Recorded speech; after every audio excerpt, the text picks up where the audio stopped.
Hi అండి. ఈరోజు rolled ఓట్స్తో upma చూపిస్తానండి. ముందుగా ఒక గ్లాసు రోల్డ్ ఓట్స్ తీసుకొని శుభ్రంగా కడిగి ఒకసారి పక్కన పెట్టుకోవాలండి. తర్వాత ప్యాన్ పెట్టుకొని ఆయిల్ వేసుకొని ఆయిల్ హీట్ ఎక్కినాక పోపు దినుసులు వేసుకోవాలండి. మినపప్పు, ఆవాలు, జీలకర్ర వేసుకొని ఆవాలు చిటపటాలన్నాక పచ్చిమిర్చి,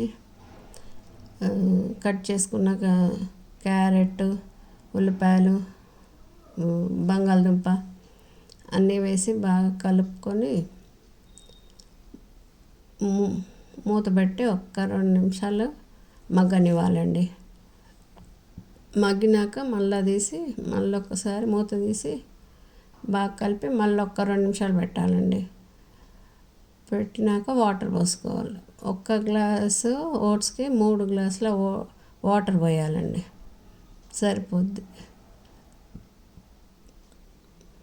వాటర్ పోసినాక ఓట్స్ వేసుకోవాలండి. కడిగి పెట్టుకున్న ఓట్స్ వేసుకొని రుచికి సరిపడా సాల్ట్ వేసుకొని ఒక్కసారి బాగా కలుపుకొని మూత పెట్టుకోవాలండి. సిమ్లో ఉడికిస్తే మంచిగా ఉడుకుతాయండి.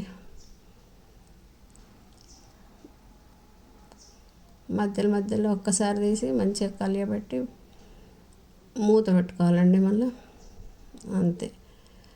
దగ్గర పడిన తర్వాత ఒకసారి కలిపి ఉడికిందా లేదా చూసుకొని చేతితో ఇలా అంటే మెత్తగా అవుతుందండి. ఒక్కసారి కలిపి మూత పెట్టి స్టవ్ ఆఫ్ చేయాలండి. ఒక 5 నిమిషాలు అయినాక సర్వ్ చేసుకుంటే చాలా బాగుంటుందండి. Oats upma ready.